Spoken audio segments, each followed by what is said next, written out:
October 23 2022 கோட்டை சங்கமேஸ்வரர் கோவில்ல ஒரு தீவிரவாதி மனித வெடி உண்டாகுமாய் அந்த கோவிலை தாண்டும் பொழுது அந்த ஸ்பீட் பிரேக்கர் மேல ஏறி இறங்குறான். அந்த கேஸ் சிலிண்டருடைய சர்க்கியூட் புடிங்குது, வண்டி அங்கேயே நிக்குது. இறங்கி தொல்லாகி பாக்குறான், அது தள்ளி பாக்குறான், அது வெடிச்சு அவ இறந்துட்டான். பாரதிய ஜனதா கட்சியுடைய எல்லா தலைவர்கள், தொண்டர்கள், சங்கத்தினுடைய எல்லா நம்முடைய மூத்தவர்கள் எல்லோரும் சொன்னது இது மனித வெடிகுண்டு தான். முதலமைச்சர் அவங்க சொன்னது என்னன்னா இது வந்து சிலிண்டர் பிளாஸ்ட்.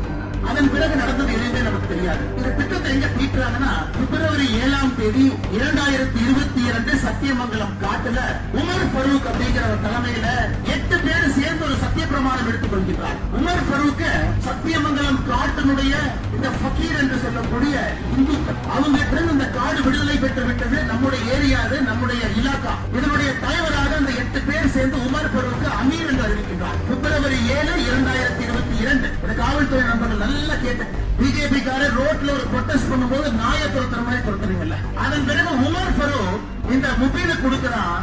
இந்த தீவிரவாத தாக்குதல் தற்கொலை படையாக நடத்த வேண்டியது உன்னுடைய பொறுப்பு. மார்ச் மாசத்துல 750 கிலோ அமோனியம் நைட்ரேட் வாங்குறோம். காவல்துறை நண்பர்கள் எல்லாம் கேட்டுங்க.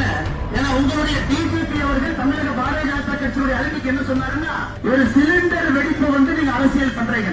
முபீனுடைய 2வது டார்கெட் உங்களுடைய போலீஸ் கமிஷனர் ஆபீஸ். 7 அட்டாக் எழுதி வைக்கிறான் பேப்பர்ல, 7 அட்டாக் பண்ணணும். முபீன் முதல் நாள், 2வதாக வர்றது அன்னையிலிருந்து 6 நாள் கழிச்சு அக்டோபர் 23 6 நாள் கூட்டிக்கீங்க. உங்களுடைய காவல்துறை கமிஷனர் அலுவலகத்திற்கு அதே வண்டியை கொண்டு வந்து வெடிக்க வைக்கணும். காவல்துறை நீங்க என்ன சொன்னீங்க? இது வந்து சிலிண்டர் வெடிச்சிருச்சு.